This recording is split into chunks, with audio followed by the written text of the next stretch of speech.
Emily, great to have you with us today. Thank you for having me. You've written a book. I have. So let's just do a shameless plug right from the beginning. Tell us about your book.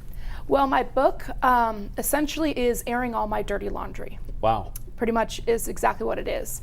So what we're going to talk about today is retold in writing in the book. Yes, Okay. it is. Good. It is. And it's called Untold, and you can get it on Amazon anywhere, right? Yep, or you can go to bravewithemily.com and get a free book. I'll just have to pay a little bit of shipping. So let's start at the beginning. Where did you grow up? I was born and raised here. Actually, I am adopted, though. My biological family had a bunch of kids, but they were unable to take care of me due to mental health illness, schizophrenia. My father was a fugitive. Just a lot of abuse that didn't happen to me there, but we were all taken away, so I was rescued from that. And actually to my parents now, George and Ruth, who actually couldn't have children. They were barren. And so they just prayed for years and years and years. And my mom had this list. You know how they tell you, pray to God specifically, right? So she straight up wrote a list. She's like, I want a blonde-haired, blue-eyed, spitfire little girl. Seriously. And then one day the phone rang. Because foster care was going to be the only way that they were going to be able to have children. Okay. And she's like, I got a little girl here. Would you be willing to take her in? She's like, yeah, can you describe her to me? And she was like, she's blonde hair, blue-eyed, and she doesn't stop talking. So they adopted 10 others besides you. Oh, yeah. Oh, it didn't stop there. It's like a godly addiction. Well, that's wonderful. Yeah. So you and Jesus, when did you connect? We connected in my room by myself. I was listening to the Donut Man.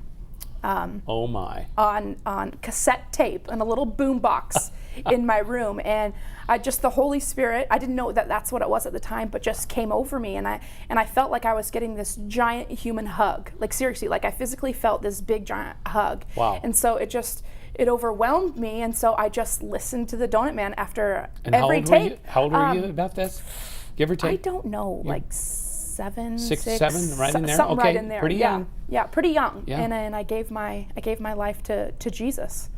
But your life from that point to this was anything but predictable. Well, even before that, even before I gave my life to Christ, stuff happened. Tell us about the stuff. So I was rescued from that darkness that I told you about, and brought to a godly, God-fearing family with my parents. And it was in that healthy environment where I was actually sexually abused. I was raped repeatedly by my parents' best friend's 17-year-old son. So you were rescued out of darkness, not abused there. No, I was not. But then brought into a godly environment. Safe environment. Safe. That turned out to be not so safe. Yeah. And how long did that abuse go on? Probably for about what they can tell about six months. So it wasn't even that long, but there was multiple times, multiple places. And how old were you when that happened? I was about between 5 and 6. Oh my. Yeah. Oh my. Yeah. Did you try to tell somebody what happened? I don't know. You know, that's the first thing my husband asked me when I told him. He's like, it's a common question. Why didn't you say anything? Right. And I'm like 21 years and we just got married, and I told him this, and I'm like, I don't know. And I asked my mom that. I said, Mom, why didn't I say anything? Right. It's because he was a safe person. Like, he was a part of my family. And so I didn't know that what was happening was wrong. Like, you're only 5 years old. You don't know what right and wrong is in that way and anymore. It's an adult. Yes. And you're supposed to listen to them. Exactly. You're supposed to obey and do what you're told. And it's really weird. Like, he would call me. He'd be like, Emily, come up here. When we'd stay late at their house and play games. And I don't know. I would just listen. And I don't know why. And then my parents, though, knowing me, realized that I wasn't acting like myself anymore. I was kind of acting out in certain ways, like drawing, pictures and talking in ways that like weren't appropriate for like a 5.5-year-old to talk. And so they took me to counselor after counselor after counselor, trying to figure out what was wrong. Like, this is not normal. Emily's not acting like herself. And like a couple of counselors completely overlooked everything. And did anybody pick up on the signals? There was a Christian counselor, a gentleman, who after one session with me, he's like, somebody is currently sexually abusing your child. So it's going on Yeah. during... Oh, yeah. Yes, while it's happening, they're taking me to places to try and figure out what is going on. And so what happened then after he identified the then cause? I was just driving to the dentist with my mom, and I remember it vividly, just looking out the window, and then she said, Emily, is so-and-so touching you? And it's like she asked the right question. She asked if this person was touching me in inappropriate ways. And I said, yes. And so she's over here trying not to freak out because I just opened up. Right. Because she asked the right question. Right. Nobody had asked me that question. So did the story begin to pour out to her about how long this had happened? And No, well, I'm 5.5. I can't really say that. And Right. so she gets home, calls my dad, tells him. My dad he went and had words. I would think so. And the predator's dad is just like in shock. You just learn that your child has done this to like your best friend's child. What do you do? And my dad got physical with him, and honestly, he tells me honestly that he wanted to kill him, but his dad stopped him. Well, I can't say that that's not an understandable emotion, because Yeah. it is. So did the perpetrator own up to it? Not at first. Not at first. He minimized it. But then my dad's like, I know you did more. I know you did more. And when police got involved and everything got involved, he finally admitted. And Right. then I had to go through exams, physical exams to Right. make sure that I didn't get any sexually transmitted diseases, that That's none of my reproductive system was ruined. That's a whole nother level of trauma. Yeah. And so, from the things that I've said from interviews with the police and counselors, they can account multiple times where, sexual intercourse was had. Did this have any effect on your life in later years? Yes. But the funny thing is, I had no idea that that's where everything that I was dealing with stemmed from, because I didn't know that it wasn't normal. My parents handled it in such a way that they got me into counseling and psychological help as soon as they found out. Right. So I was able to handle the trauma of it and get help and get over it, but there's still echoes of that trauma that happened throughout my entire life, and I didn't realize what those echoes stem from. Okay, you said a phrase a minute ago. I didn't know that everything I was dealing with stemmed from that. Yeah. Let's unpack. Ooh, that's everything. a big bag. You want to go there? I do. Okay. I think we need to. Okay. Because it's not just about you and I and your story. Yeah. It's about people that are watching this, hoping for hope. Yeah. And you are a woman filled with hope because of what you've experienced after the agony. So let's unpack it. Okay. So I was a tomboy. I'll just go right there. I was a tomboy, and something that happens when we grow up, there's a psychological phase where we identify what sex we are, pretty much. You realize that you're a boy and a man, and this is what that is. Right. And for girls, we realize we come to terms with our sexual identity, that Sure. we're a girl and this is how we function.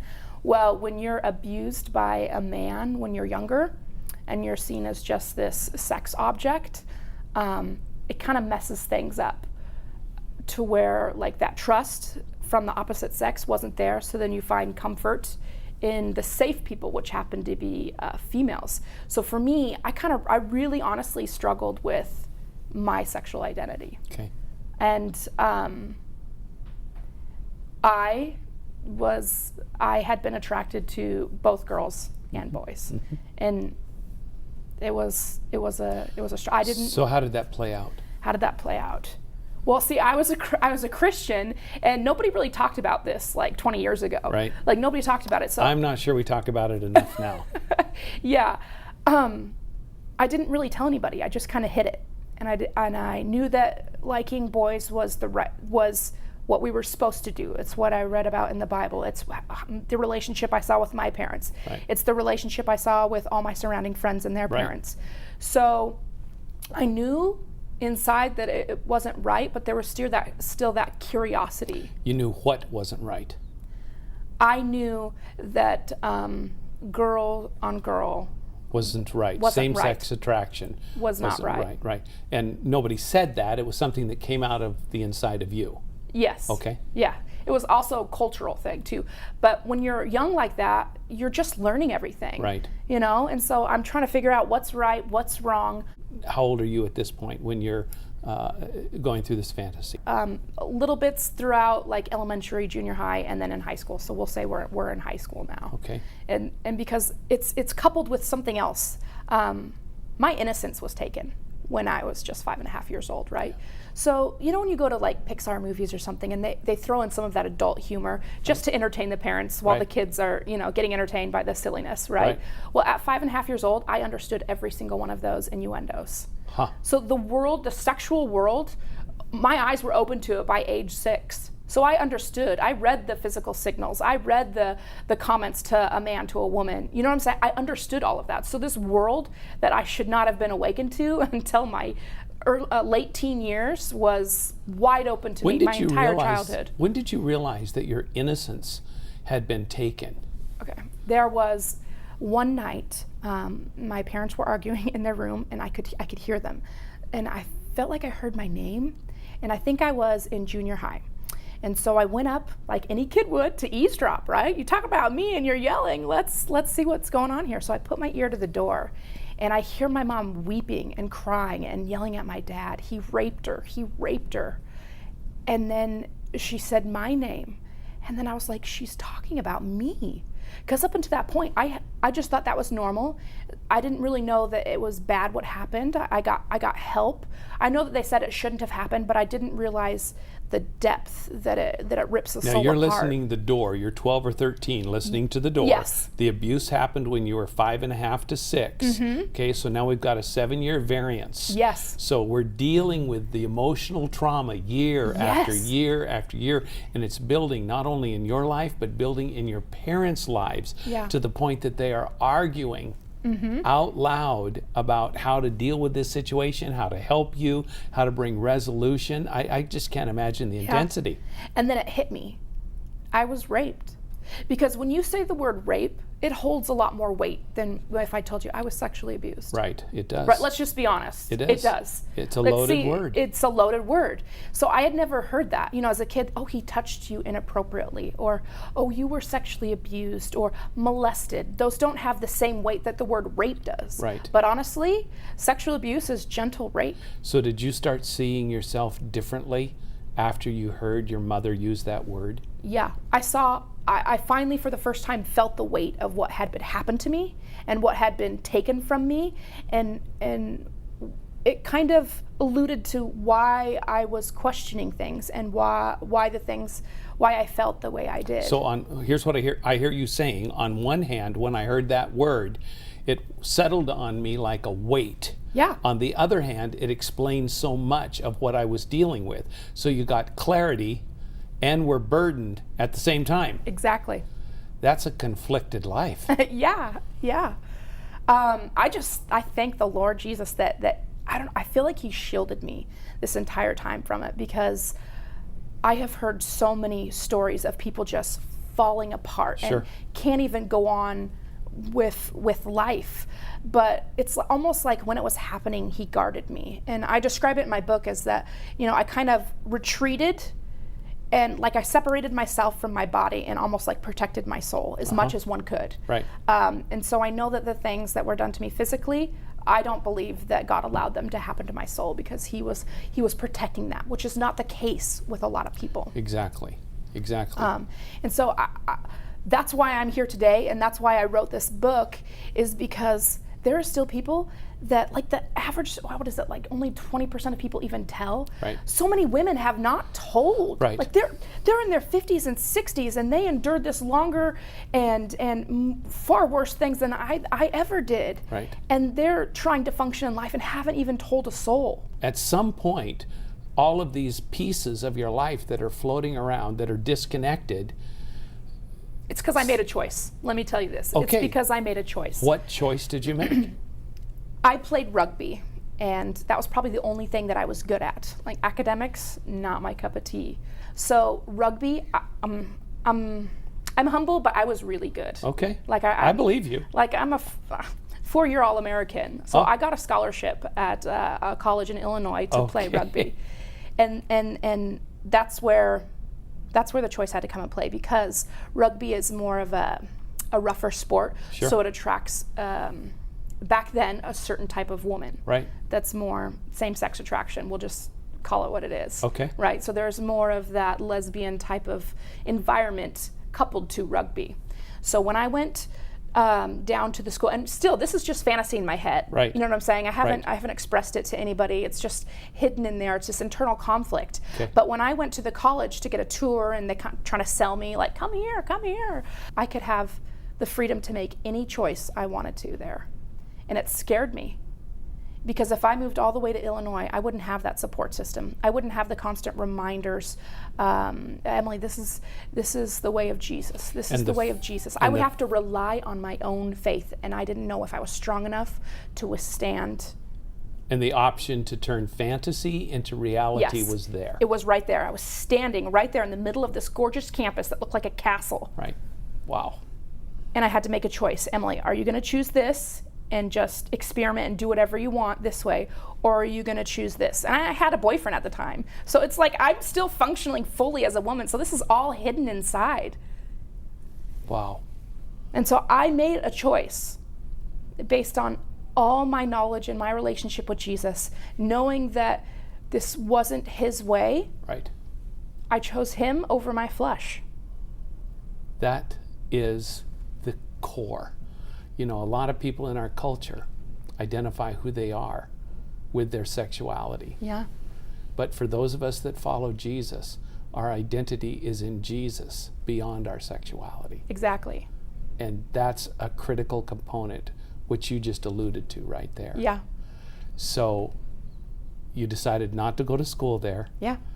I'm wondering if the boyfriend that you had eventually became your husband. He sure did. Tell us about that. He's an awesome, very attractive, good-looking man. We got married shortly after, a few years after that. I went to film school in Seattle. We have 5 beautiful kids. We've been married for 10 years. Wow. Yeah. Wow. And we don't keep any secrets from each other. So I actually told him, babe, I was attracted to ladies. Like, how do you say that to your husband? It's because I felt like I needed to be completely open. And I told it, he still loves me. When you bring it into the light, Exactly. the secrets lose their power. Yes. Yes. Amen, brother. Well, somebody wrote that in the Bible somewhere. I'm sure they did. Oh, yeah, I'm sure. Now, you also have a call to ministry. I do. When did that happen? I do. So, few months after we were married, and this has never happened to me since or before, I couldn't sleep. God woke me up at 3 o'clock in the morning, and I went out and I sat on my couch and I opened up my Bible. And I don't know if you've ever had a verse like jump off the page at you. Sure. It was like God opened it exactly where it needed to be, and it's like as I read it, he read it with me. So it was like we were reading it in sync. So as I was reading it, he was saying it to me, and it was like etching out on my heart. Right. But it's kind of scary what it was. So it was the call of Jeremiah. So I open it up, Jeremiah 1, and I start reading, I formed you in your mother's womb. I knew all this stuff, and then it goes down, and I don't tell people that you're too young. Don't do this. Keep talking. Then it goes down. Build up. You will tear down, and it got bigger and bigger and bigger, and I'm like, what in the world? The vision is unfolding. Exactly. And so I just dated it and closed it because I was like, well, I don't know what to do with that.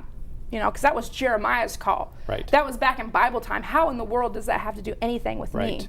Right. And so I just put that aside. But if you haven't been able to tell, I'm a visionary. Like, I have grand ideas, and they're good ideas. I'll tell you that. And I've been shunned for that, actually. They're like, Emily, stop dreaming. Seriously, people see me as the dreamer, and they're like, stop dreaming. That you can't do that. Like, that's not real. That you can't ever do that. How are you going to do that? And why do people tell you?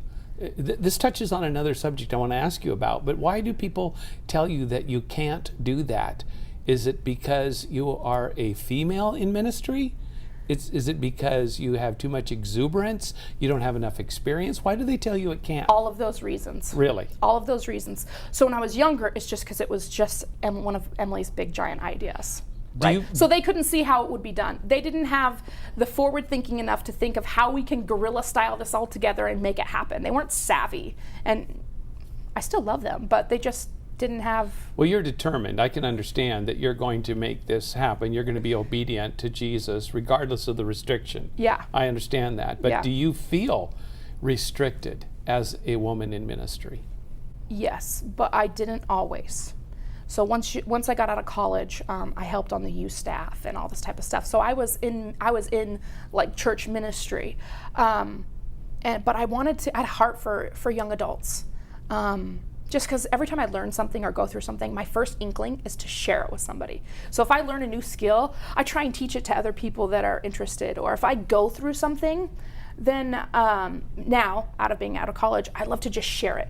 Be wide open and transparent, because I feel like that's the only way change can happen. Right. And nobody's perfect, so why don't we just share all this crap that we go through to help other people get through their crap more elegantly. Right. And quicker. So we're not alone. Exactly. Well, I want to drill down a little more on what you said a minute ago. How do you feel restricted? Okay. As a woman in ministry, how do you feel restricted? The reason I'm asking this is because in our fellowship, the Assemblies of God, we take great pride in the fact that our polity gives great freedom to women in ministry. However, the culture that we replicate actually tends to restrict them. And we don't really want to talk about that very much. And so I want us to talk about that. Okay. So it was never said at first, but I wanted to speak in front of people. I wanted to write. I had all these goals that I would write them down.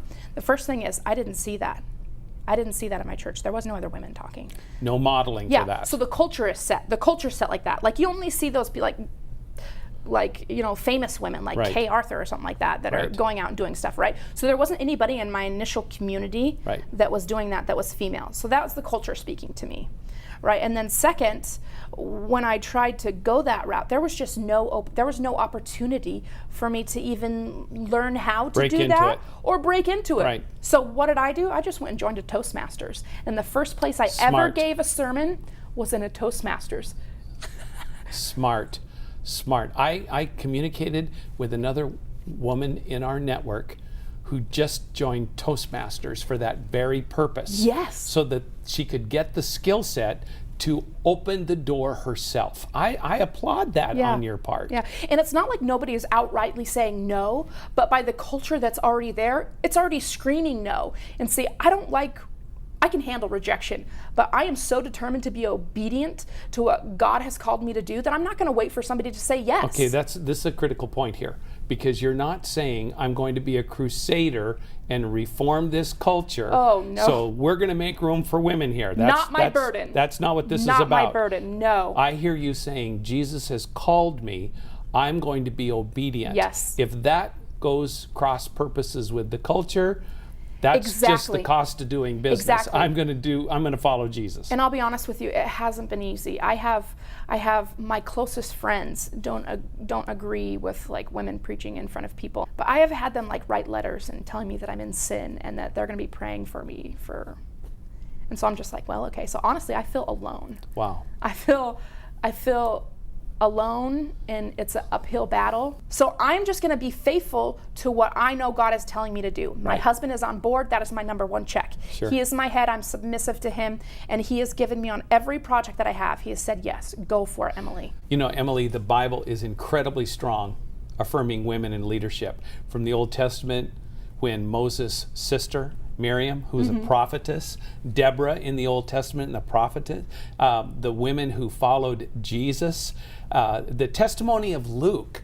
and the testimony of Matthew especially. The book opens with Matthew talking about 4 significant women, and in Matthew's day, women had no standing in a court, and he opens up with this powerful testimony of the gospel all through the New Testament. And finally in Galatians it says, that the gospel is not for male or female, it's that we are one in Christ.